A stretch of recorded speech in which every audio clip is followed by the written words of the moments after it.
As we all know, the World Cup is happening right now. I got a question for you. How is it that after a match, after your competitive energies happen, how is it that Japan can treat America better than the New York Knicks fans can treat New York? How is it that the Japanese knows how to fold their clothes and be cleanliness? Some people say it's next to godliness. What did the Japanese fans do? They started cleaning up the stadium. All of them. Not a few of them, all of them. As guests, this is expected in Japanese culture. Now, compare that to New York City. Knicks beat the Spurs in San Antonio. Times Square turns into a battle zone. 2 a.m., a 17-year-old is shot, 4 stabbings, slashings overnight. So what's the contrast? In short, New York fans felt the win was about them. Japanese fans felt the win was bigger than them. Years ago, I had a conversation with someone, maybe a slight debate, discussing the amount of crime in the city where I'm from. From homicides, carjackers, actually knowing someone who experienced something out of a movie or GTA, people hopping out of a van, getting held up at gunpoint with shotguns at a gas station in my neighborhood, a place I now avoid going to at night. Cars like Kias, Hondas are getting stolen right in front of people's houses like it's loose change to be picked up off the ground. Having my car getting broken into on a nightly basis at one point. And as I'm getting older, it's something I'm just exhausted with, ready to move ASAP. Because I hate how this has become normalized, and the person I was having this conversation with said, well, that's just something that comes with living in a major city. They go hand in hand with each other. And that right there is something I'm just so sick of hearing. I remember Seth Rogen responding to someone complaining about getting their car broken into and how living in LA is like a third world, with Seth Rogen responding, dude, I lived here for over 20 years. You're nuts, haha. It's lovely here. Don't leave anything valuable in it. It's called living in a big city. You can be mad, but I guess I don't personally view my car as an extension of myself, and I've never really felt violated any of the 15 or so times my car was broken into. Once a guy accidentally left a cool knife in my car, so if it keeps happening, you might get a little treat. And this mentality is very common, enabling the acceptance of crime on a daily basis in major cities. If anything, you're the crazy one for pointing it out, with people saying, just deal with it. Every day I hear about another car getting stolen, and someone recently told me again, come on, it's nothing really, it's just part of living in the city. Then in 2017, I visited Japan, particularly Tokyo, and this narrative of crime is just part of any big city completely fell flat. Then again in 2024, attending a Japanese language school and being able to walk around 3 a.m. in the morning, leaving a bar half buzzed back to my hotel without a care in the world, freely with no concern that someone may run up on me, try to rob me, shoot me, stab me, was almost surreal. No sense of anxiety, looking over my shoulder, staying alert. I couldn't believe it. It's incredible a place like this even exists. The train rides are peaceful, quiet, civil, where in my city, public transportation is something I avoid like the plague. Streets are clean, there's public order, with nobody acting like they belong in an asylum. I could even leave my laptop in public, go to the bathroom, and it's still there when I get back, like it's magic or a miracle or something. Whenever it rained, my hotel let me use their umbrellas they had ready to use and just trusted I would bring it back. I thought, damn, so this is what a high trust society feels like. And at the time, Tokyo was the most populated city in the world, and it showed me that this is a choice and doesn't happen by accident. Where I live, it doesn't have to be this way. This is a deliberate decision to have cities being crime-ridden the way they are. So when people tell me it's just part of living in a city, I now tell them, no, it's not. I've been to Tokyo. This is a choice, and it always shuts them up. But it's weird to see their expression, almost like they're annoyed or wish I didn't have this immediate comeback, like they wish I would just remain ignorant and just accept a lifestyle of tolerating high crime rates and my life being at risk every second because they know they have nothing for it. And this narrative they've been fed their whole life is full of lies. And this is why I'm glad a place like Japan exists, because it serves as an example of what a high trust, functioning, safe, secure, clean society can look like. If places like Japan and many others didn't exist, our leaders in charge who refuse to do anything could just rely on people's ignorance in normalizing low trust, crime-ridden societies. But sadly, as of late, Japan has slowly been compromised. This high-trust society is now being threatened by tourists and foreigners overall, taking advantage of their politeness, common general decency, civility in many ways. Japan is now experiencing what is known as the nuisance streamer. Johnny Somali was only the beginning. Now what you have is foreigners and tourists treating Japan like a dance studio, theme park, playground, their own live stream background, their own personal photo booth. They treat Japanese people like they're props to be placed in their backgrounds, then get surprised when Japanese people lash out. You see how stuck up girls be? She think I'm running down her whole time wishing her prosperity. Shit corny. Why? Yeah, stop. Call the police, bro. Show everyone you're a rat. A Japanese user recently posted what Shibuya used to look like 24 years ago, feeling nostalgic, wishing it could return to this. 24 years ago, right in the heart of Japan, Tokyo, Shibuya, 2002. No one is looking down. Everyone is walking forward with confidence. There are hardly any foreigners in sight. Shibuya back then was truly dazzling, wasn't it? And now, instead of Shibuya being a place for the Japanese youth, it's now a place for tourists to perform stunts and compete for who can be the best nuisance to society. Someone pouring milk down their pants as a performative jackass-like stunt with the mentality, this is my street, I have the right to be annoying at any given moment for content. Treating Shibuya like it's one big skate park and a place that's required to be a backdrop for a highlight reel. People robbing tributes from Japanese graves while disparaging Japan at the same time. People walking around pretending or not pretending to be a crazy person, lunatic, or a zombie straight out of The Walking Dead.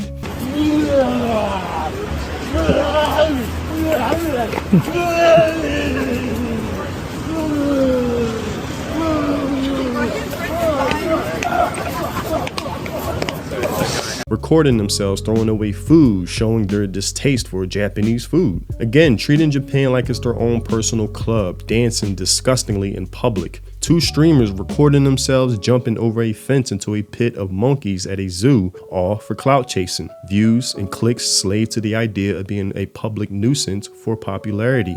Now I'm messing it up for everyone else who can now only get a limited view of the animals, true narcissistic behavior. いずれも自称アメリカ国籍のリード・ジュナイ・デイソン容疑者とニール・ジャバリ・デュアン容疑者です。Tourists filming themselves stealing hotel supplies and riding trains without paid tickets, and then running from security while doing so, then posting the TikTok for content. I almost got arrested in Japan. Still needed to pass. So what did I do? I grabbed a razor, the brush, and everything, and put it right in my bag. I even grabbed the laundry bag. I mean, it was only one stop. What's the worst that can happen? Well, my dumb went to the green car again and prayed they wasn't checking seats. Well, my prayers did not come true, and they was asking me questions. You know, I pretended not to know Japanese and pretended to have lost my ticket and search all my bags for it. My stop comes up before they come back, and I walked as fast as I could out of that station because I saw them pointing at me to security who started to make their way towards me. I made sure to get to the local train station and hop on that train real quick. As y'all see, I was sweating.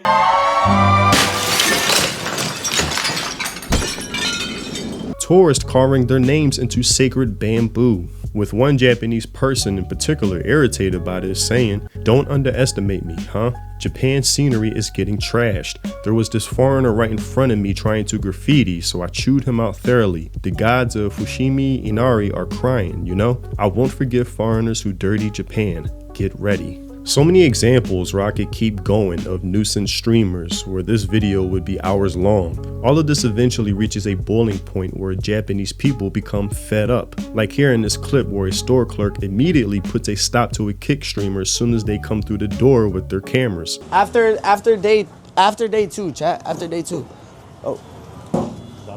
Oh, hey, chill. Okay,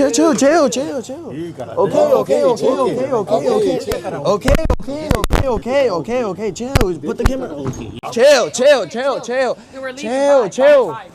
Okay, hey, why is he being like that? Even Ryan Garcia upsetting a store clerk who I think is not even Japanese but is still experiencing the same breaking point working at a Japanese convenience store. What's up, bro?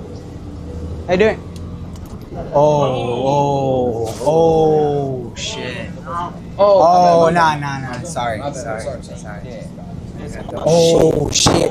Oh. Oh my god. This is what happens when you have tourists who feel entitled to film everywhere at all times. Who cares if it's a foreign place? Respect to their customs must be disregarded. All that matters is my personal content, my audience, and my views. If it makes you uncomfortable, that's your problem. Stop expecting me to have decency and respect for your privacy. Don't you know content is king and rules all? And again, Japan is becoming fed up, being treated as zoo animals, expected to tolerate being filmed at all times, and I don't blame them. I'm on a bus in Tokyo.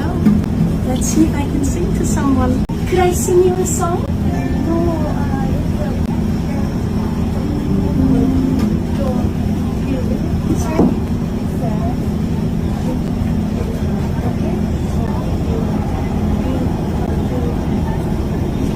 No singing. Okay, no problem. Arigato. Let's see if I can sing to some people. How are you?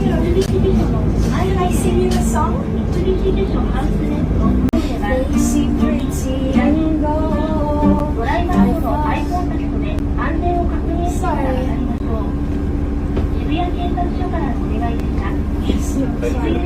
I hate it when people do it over here, so I can only imagine how they feel, to be honest. Entitled nuisance streamers destroy civil societies, and it's fucking annoying. Something I also noticed are tourists mocking Japan constantly, taking pride in their attempts to turn Japanese culture inside out to where it's non-existent. And now foreigners for themselves are seeing the growing frustration amongst Japanese people towards tourists and foreigners, roaming through Japan with complete disrespect, arrogance, and levels of entitlement, like this post from a foreigner on Reddit. I have lost all respect for the Japanese after the translation feature on X. This isn't to generalize all Japanese people, but I'm but a black 17 female. I remember being very fascinated and interested in Japan for a long time due to entertainment, music, and anime. I almost wanted to go there. I love the food, culture, and tradition.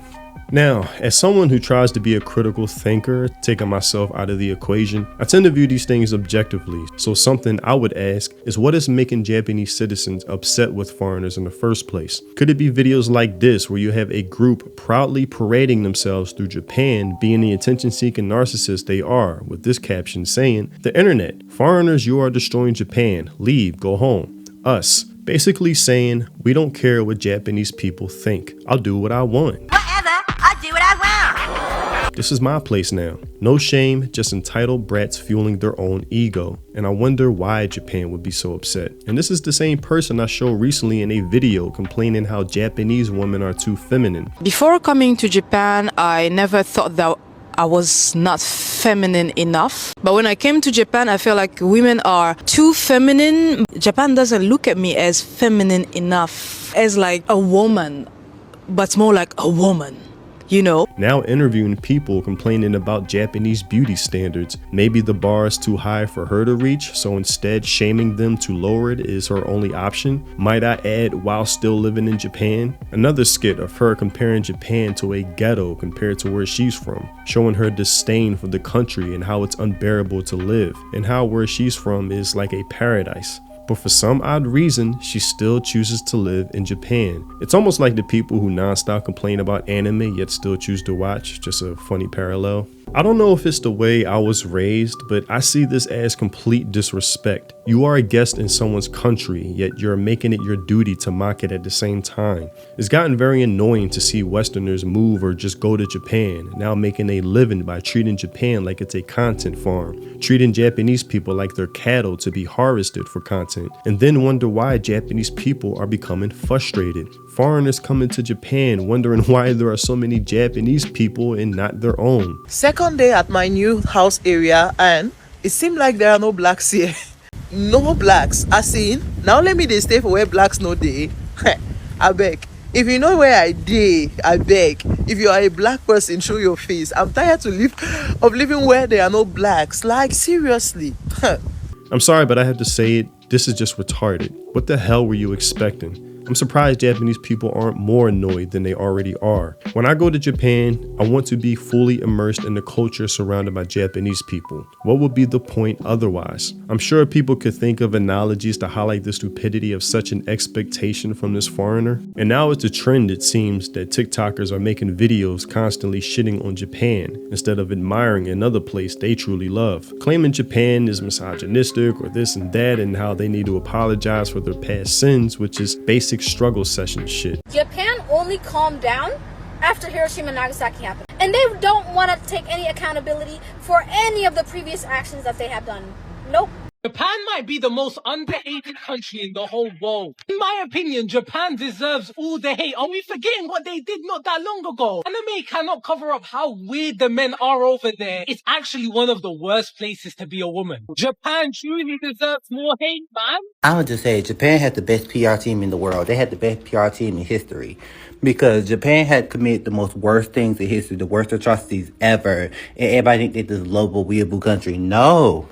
Go back and look at the history of Japan. I think it's absolutely ridiculous how much Japan is romanticized, especially considering their horrific past, especially against other Asian countries. And then on top of that, they never apologized. Ever. Extend a heartfelt apology for our country having caused tremendous damage and suffering to many people, including prisoners of wars.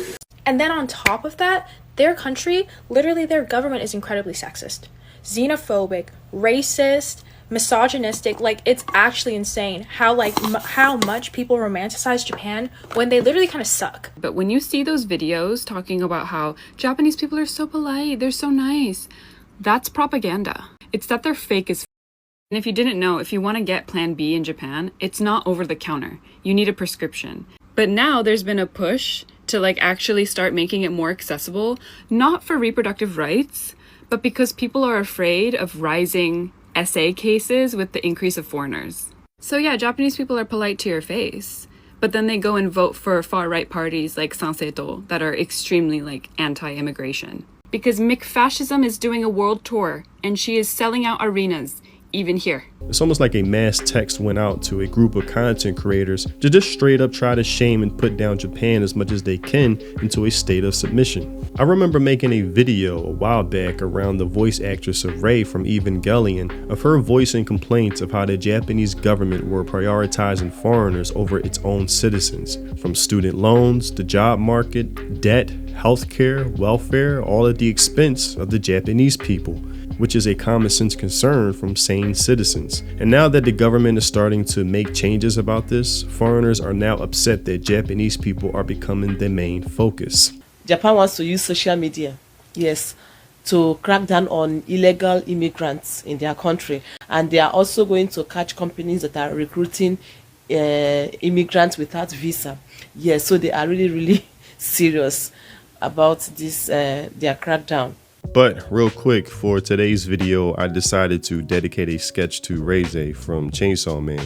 Now for this, I experimented quite a bit, especially with the shading, using different items in my sketch kit. Finally, different types of pencils that serve different purposes. I sort of messed up a bit, but I have to learn how to properly get the hair strands right while not coloring too dark with the different types of pencils. But I'll take that into consideration in the future, as far as trying to find the proper use of where I should apply them. But one I finally decided to use was the blending slump, I think it's called, which helped a lot as far as the look I wanted. I had to look up how to properly use it though, because I don't know how to clean it, and I think I made a rookie mistake of trying to sharpen it, which was stupid on my part. Dumbass. But that's why it's a learning curve. And I also need to buy a white gel pen for lighting effects. That will definitely help a lot. But overall, I am glad how the sketch turned out. Now, I did make her bust a little bigger because, we love the heavies.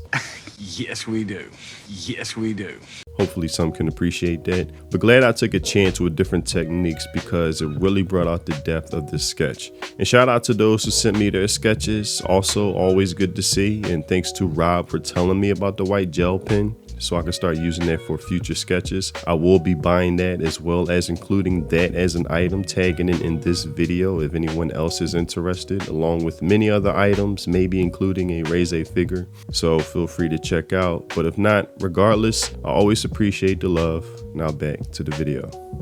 And then you have a problem of how religious Muslims are coming to Japan and complaining how Japan is suitable for Japanese people and their culture and not Islam. We should de-influence people from going to Japan. It's not that great. I feel like people gas Japan way too much. What? Japan is definitely not Muslim friendly. I think food is like one of the biggest reasons why you go to a certain country, no? Yeah. Sushi, it's supposed to be seafood, yeah? And I'm asking the lady, oh, is there pork in it? I even asked for bants, yeah? Everyone's telling me, oh no, there's no pork, there's no... I asked for bants, and she tells me, oh yeah, like the rice is boiled in pork water.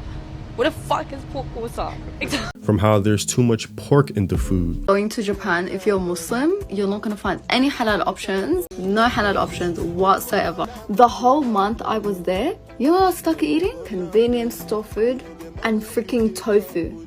I don't know who lied and said there's all this halal food. Like it's all BS. It's all BS, honestly. I was there for a whole month and this is what I was eating. Can you believe that? Did you guys find halal food? Because I couldn't. To emergency food having pork during a fire mountain evacuation and how Japan must be more accommodating. Muslims praying in front of Japanese restaurants that serve pork. A Muslim being interviewed on TV saying how Japan needs to become more multicultural to accept more Islam. Muslims saying Japanese cremation is a sin, which is the cultural norm in Japan, but must change their burial acceptance to suit Islam. Political leaders that are Muslim openly stating their goal is to convert Japan into an Islamic nation, starting with one generation at a time. Japanese Muslim community is at a very early stage. So my main message and advice to the Muslims of Japan was to benefit from what has happened already in Europe and America. And they are establishing the foundation of Islam in Japan. And so I believe that the Muslims in Japan are following in the footsteps of the Sahaba when they are living here. You see, when the immigrant generation comes, they're the ones that plant the seeds. But it is the children, quite literally, that are born and raised in that environment with the Islamic heritage and fully acclimatized with the Japanese culture. They are going to be the ones that are going to be the actual flag bearers. They're going to be the ones that will take Islam to a next level. Exponential growth will occur at the hands of that generation. The generation that came, they are the pioneers. They are the ones who began the foundation. But the ones who will start building high up, the ones that we expect, inshallah ta'ala, to take it in leaps and bounds, it is this particular generation. A number of students, they are learning the Quran, their tajweed is so good, alhamdulillah. This is the way that Islam is going to grow, where we diversify the talent of the community and we make sure that Muslims are represented in every single field. So for me, the future seems to be bright. Going along with another admitting they spent millions to convert Japanese citizens into Islam. فلان دستگاهی که بیش از 1000 میلیارد داره در سال بودجه داره میگیره وظیفه داشت که ژاپنی ها رو مسلمان کنه در طول 6 سال یه نفر مسلمان کرده بود بعد فهمیدیم اونم ژاپنی نیست یه کارگر میگن بوتانی کجاییه. But how it's more difficult than they imagined, but the efforts still remain. Again, I could keep going, but I think the point is made. All of this combined with everything I stated in this video is leading to a slow creeping cultural mix-match of foreigners and tourists eroding the identity of Japan purposefully to be more globalized. In a public safety, cleanliness, and secure society, Japan is known for being threatened. From random brawls taking place amongst foreigners and tourists unable to behave themselves like adults, places in Tokyo becoming slums, no longer civilized but looking filthy, overrun with trash from over-tourism and tourists bringing their I don't care attitude with them, peaceful train rides now having people acting out mental asylum behavior, People pooping on the trains as well, now having to be cleaned up. Foreign car theft crimes rising, along with violent crimes. A 73-year-old grandpa got his hands and feet tied up by 3 Sri Lankan immigrants, beaten black and blue, and had his wallet and smartphone stolen. Immigration policy failures have reached this point. A man in Tokyo was attacked with a kitchen knife and is reportedly unconscious and in critical condition. Police arrested a 61-year-old unemployment Ethiopian national. About 100 Kurds got into a massive brawl at the Kawaguchi Medical Center. 7 were arrested and all were let off without charges. A Japanese user posting this. In this video, a Malaysian Muslim refers to Japanese shrines and temples as places where demons lead people astray and insults Japanese people by calling them kafir, unbelievers or pagans, on YouTube. How can they commit such disrespect in Japan, a country where the infinite gods exist? They are by no means moderate Muslims, they are fundamentalists. These radical Islamic fundamentalists must be expelled from Japan as soon as possible. This story that happened like a week ago. In Osaka's underground shopping mall, a woman was stabbed in 3 places, from her neck to her chest, by a man who appeared to be a foreigner. The 2-person group snatched the woman's bag and fled. Even for a robbery, this is excessively brutal. It's clear that Japan's public safety has collapsed. And all of this is leading to tourists and foreigners feeling like they have free reign over Japanese citizens themselves, publicly yelling in their faces.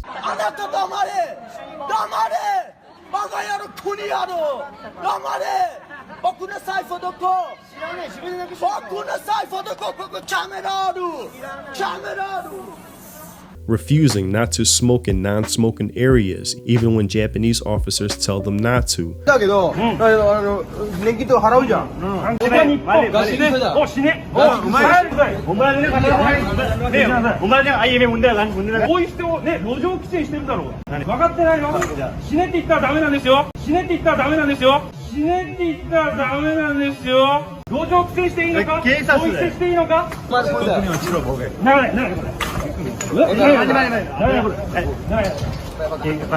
They don't care, feeling entitled to smoke wherever they want. You know, it's a surprise to me how foreigners are surprised themselves to see Japanese people share their thoughts on what is currently happening to their country. I'm still surprised it's not at a higher level than what we see now. Again, over here, stuff like this has become normalized, but in a place like Japan, it's not, where it's not too late to turn it all around. Which is why we see countless anti-immigration demonstrations and protests against multiculturalism to maintain their culture and traditions that's being threatened more and more on a daily basis. It's shocking that Japanese people fighting for their country has become so offensive that this Japanese city councilor was punched in the face by a foreigner. A Japanese girl joining a protest crying out in tears, "Take our country back. Japan is a mono-ethnic nation." She begged the leaders to stop immigration right away. At base, Japanese youth telling it plain and simply. Some people visiting Japan might think that the rules here are a little too strict for them.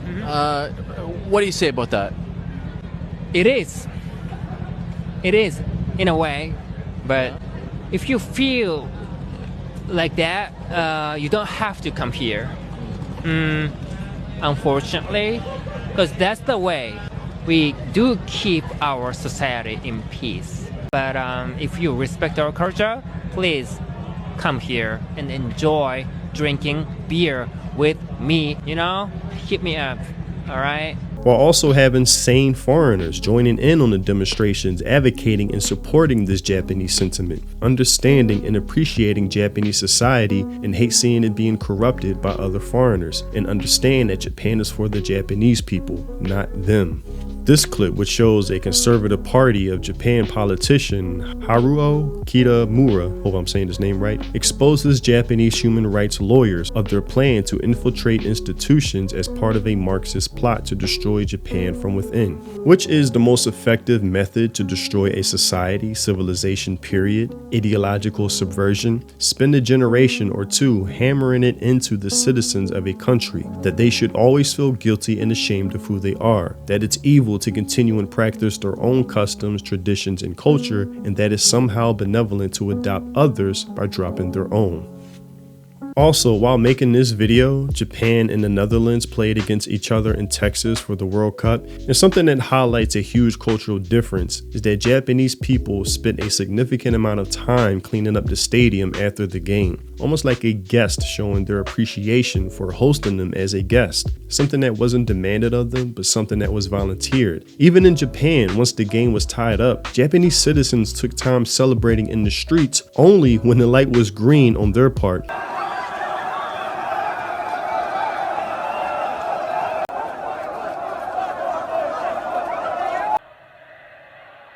Then would rush back to the proper sidewalk when it turned red for traffic to flow normally.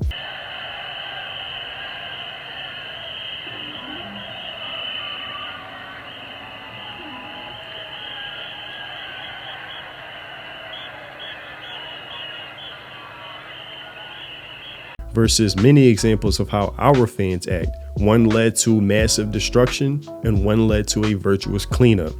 But it's like respect for everything, respect for the players, supporters, and also for the stadium.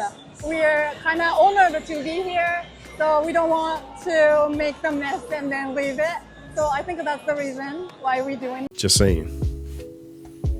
But that's all I have for this video. Tell me what you think in the comment section below. I definitely know I'll catch flack for this video. People accusing me of this and that, calling me names, traitor, all of the above. But the purpose of this video is to show my appreciation for Japan and any other society that preserves itself. From these elites who seem hell-bent on destroying their own countries and constantly putting their own citizens' lives at risk.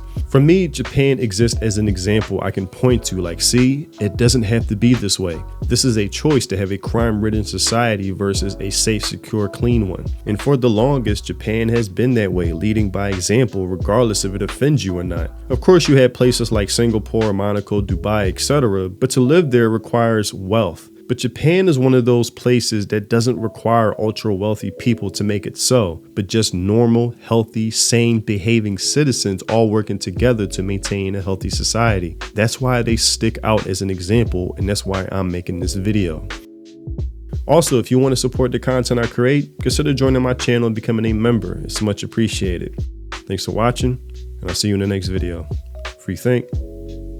Peace. Ideological subversion is a slow process which we call either ideological subversion or active measures, активные мероприятия in the language of the KGB, or psychological warfare. What it basically means is to change the perception of reality of every American to such an extent that despite of the abundance of information, no one is able to come to sensible conclusions in the interests of defending themselves, their families, their community, and their country. It's a great brainwashing process which goes very slow, and it's divided in 4 basic stages. The first one being demoralization. It takes from 15 to 20 years to demoralize a nation. Why that many years? Because this is the minimum number of years which requires to educate 1 generation of students in the country of your enemy, exposed to the ideology of the enemy. In other words, Marxism-Leninism ideology is being pumped into the soft heads of at least 3 generations of American students without being challenged or counterbalanced by the basic values of Americanism, American patriotism. The result you can see. Most of the people who graduated in the 60s, dropouts or half-baked intellectuals, are now occupying the positions of power in the government, civil service, business, mass media, educational system. You are stuck with them. You cannot get rid of them. They are contaminated. They are programmed to think and react to certain stimuli in a certain pattern. You cannot change their mind, even if you expose them to authentic information, even if you prove that white is white and black is black. You still cannot change the basic perception and the logic of behavior. The process of demoralization is complete and irreversible. To get rid society of these people, you need another 20 or 15 years to educate a new generation of patriotically minded and common sense people who would be acting in favor and in the interests of the United States society. The demoralization process in the United States is basically completed already. Actually, it's overfulfilled because demoralization now reaches such areas where previously not even Comrade Andropov and all his experts would even dream of such a tremendous success. Most of it is done by Americans to Americans, thanks to lack of moral standards. As I mentioned before, exposure to true information does not matter anymore. A person who was demoralized is unable to assess true information. The facts tell nothing to him. Even if I shower him with information, with authentic proof, with documents, with pictures, even if I take him by force to the Soviet Union and show him concentration camp, he will refuse to believe it until he is going to receive a kick in his fat bottom. When a military boot crashes then he will understand, but not before that. That's the tragic of the situation of demoralization. So basically America is stuck with demoralization, and unless, even if you start right now, here, this minute, you start educating new generation of Americans, it will still take you 15 to 20 years to turn the tide of ideological perception of reality back to normalcy and patriotism. The next stage is destabilization.